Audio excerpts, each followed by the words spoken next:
በማለዳ ከእንቅልፋችሁ ስትነቁ አንድ ዝማሬ በልባችሁ ከብዶ ወይም እየዘመራችሁት ነቅታችሁ ታውቃላችሁ? አስባችሁት አይደለም። ምናልባት ዝማሬውን ከሰማችሁትም ቆይታችሁ ሊሆን ይችላል። ነገር ግን ስትነቁ ልባችሁ በዚያ ዝማሬ ተሞልቷል። ይህ በዘፈቀደ አይደለም፣ የእግዚአብሔር ድምፅ ነው።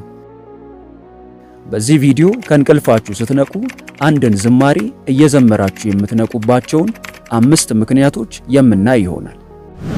እንደተለመደው ቪዲዮውን ላይክ አድርገው በመጀመር አብረውን ያገልግሉ። ለቻናሉ አዲስ ከሆኑ ደግሞ ሰብስክራይብ በማድረግ ቤተሰብ ይሁኑ። አሁን በቀጥታ ወደ መልእክቱ እንለፍ። ማወቅ ያለብህ የመጀመሪያው ነገር ስትተኛ መንፈስህ ዘወትር በእግዚአብሔር እየተማረ መሆኑን ነው። ዝማሬዎችን ጨምሮ እነዚህ መመሪያዎች አንዳንድ ጊዜ በተለያዩ መንገዶች ይመጣሉ። በመዝሙር 16 ቁጥር 7 ላይ ዳዊት ምክር የሰጠኝንና በሌሊት ወራት ያስተማረኝን እግዚአብሔርን እባርካለሁ ይላል። በሌሊትም ቢሆን እግዚአብሔር አሁንም እየተናገረህ እየቀረጸህና እየመከረ ነው።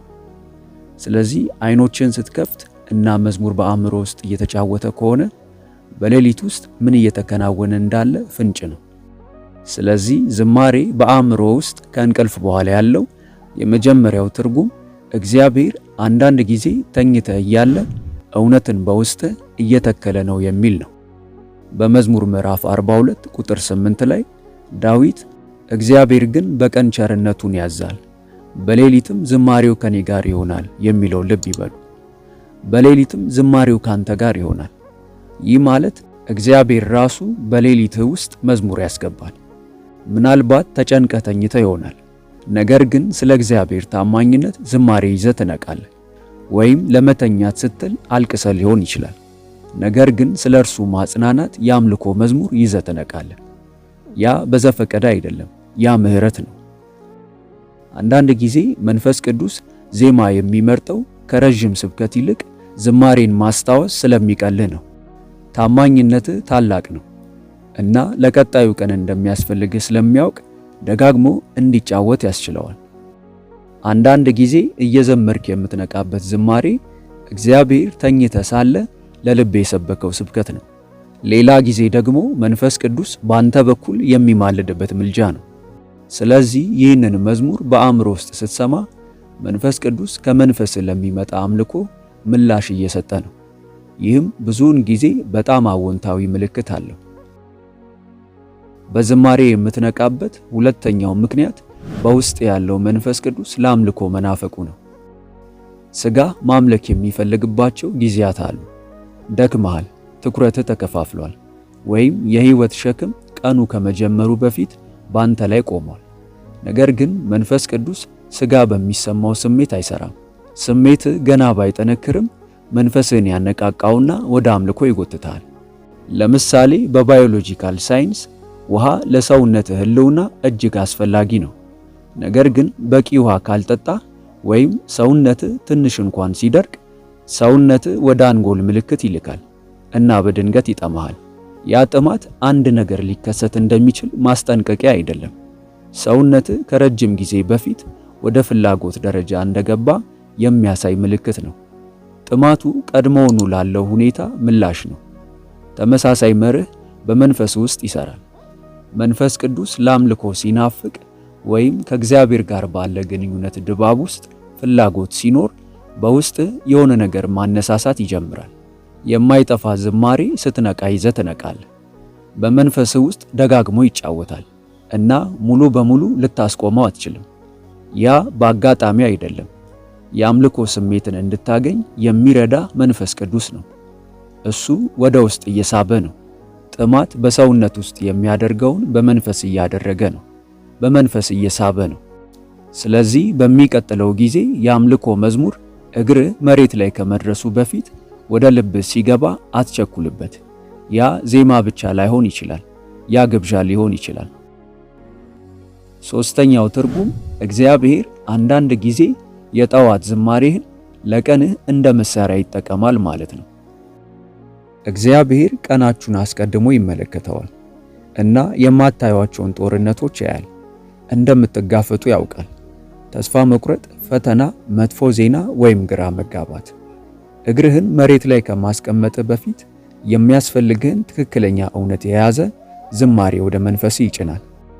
በመዝሙር ምዕራፍ 149 ቁጥር 6 ላይ የእግዚአብሔር ምስጋና በአፋቸው ባለ ሁለት አፍ ሰይፍም በእጃቸው ይሁን ይላል። ምስጋናና ጦርነት የተያያዙ ናቸው። በሁለተኛ ዜና ምዕራፍ 20 ላይ ኢዮሳፍጥ ዘማሪዎችን ከሰራዊቱ በፊት ሲልክ እግዚአብሔር ዝማሬዎቻቸውን ጠላትን ለመበተን ተጠቅሞበታል። ገና ስትነቃ በማለዳ ጌታ እረኛዬ ነው የሚል ዝማሬ እየዘመርክ ልትነቃ ትችላለህ። ምክንያቱም በቀን ውስጥ እንደጠፋ እንዲሰማ የሚያደርግ ሁኔታ ሊገጥም ይችላልና። በጠዋት የሚሰማ ዝማሬ ብዙውን ጊዜ ለከሳት ጋሻ ነው። አራተኛው ትርጉም አንዳንድ ጊዜ የምትነቃበት ዝማሬ ከእግዚአብሔር ጋር ከነበረ ምሽት ጋር በቀጥታ የሚገናኝ ነው። ልብህን ካፈሰስክ፣ ቃል ካነበብክ በኋላ ወይም ከውሳኔ ጋር ከታገልክ በኋላ ወደ መኝታ ሄደ ሊሆን ይችላል። ስትተኛ መንፈስህ ያንን ማሰላሰሉን ይቀጥላል። መፈለግህን አላቆምክም። ያንን ፍለጋ ወደ ጥልቅ ቦታ አዛወርከው። በመዝሙር ምዕራፍ 63 ቁጥር 6 በአልጋዬ ላይ ሳስብ በሌሊትም ሳስብ ይላል ዳዊት። በሌሊት ስለ እግዚአብሔር ያስባል። ከዚያም በቁጥር 7 ላይ ረዳቴ ስለሆንክ በክንፎች ጥላ ደስ ይለኛል ይላል። ከማሰላሰል ወደ ደስታ ይሄዳል። በፍርሃት ላይ በማሰላሰል ወይም በእግዚአብሔር ተስፋዎች ላይ በማሰላሰል ወደ መኝታ ልትሄድ ትችላለህ። ጠዋት ላይ የሚመጣው ዝማሬ ብዙውን ጊዜ የትኛው በጣም ጥልቅ እንደሆነ ያሳያል። በእምነት መዝሙር ከእንቅልፍ ብትነቃ ከጭንቀት በታች ልብህ በእግዚአብሔር ላይ መታመንን እንደመረጠ የሚያሳይ ምልክት ነው። መንፈስ ቅዱስ ሌሊቱን ለማስተካከል ተጠቅሞበታል። አምስተኛው ትርጉም በመንፈሳዊ ጥቃት ውስጥ ልትሆን ትችላለህ ማለት ነው። ዘፈኑ ውጊያውን ያሳያል።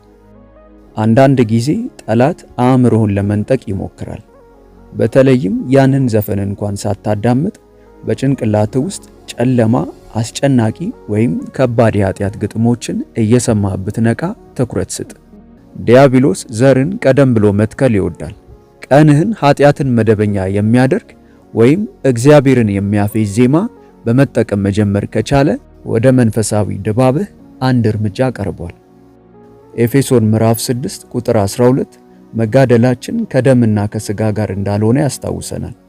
የጦር ሜዳው ብዙውን ጊዜ ያስተሳሰብ ሕይወትህ ነው። ጠላት ሙዚቃ በሮችን ከሚከፍቱ ፈጣን መንገዶች ውስጥ አንዱ መሆኑን ያውቃል። በእነዚህ ጊዜያት በጭንቅላቴ ውስጥ ተጣብቋል ብቻ አትበል።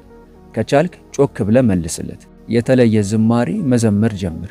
ቅዱሳት መጻሕፍትን ጥቀስ። ኢየሱስን የሚያከብር አምልኮ አድርግ።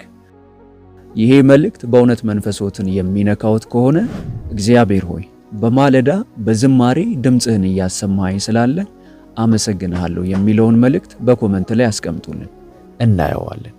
ቪዲዮውን ላይክ እና ለወዳጆ ሼር በማድረግ አብረውን ያገልግሉ። ለቻናሉ አዲስ ከሆኑ ደግሞ ሰብስክራይብ በማድረግና የደውል ምልክቷን በመጫን ቤተሰብ ይሁኑ። በቀጣይ በአዲስ ቪዲዮ እስከምንገናኝ ሰላም ሁኑ። ሆሊቲዩብ ኢትዮጵያ ዩቲዩብ ቻናል ተባርካችኋል።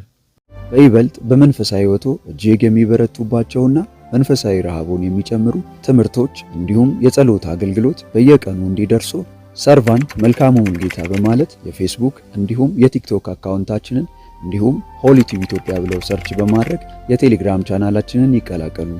ተባርካችኋል።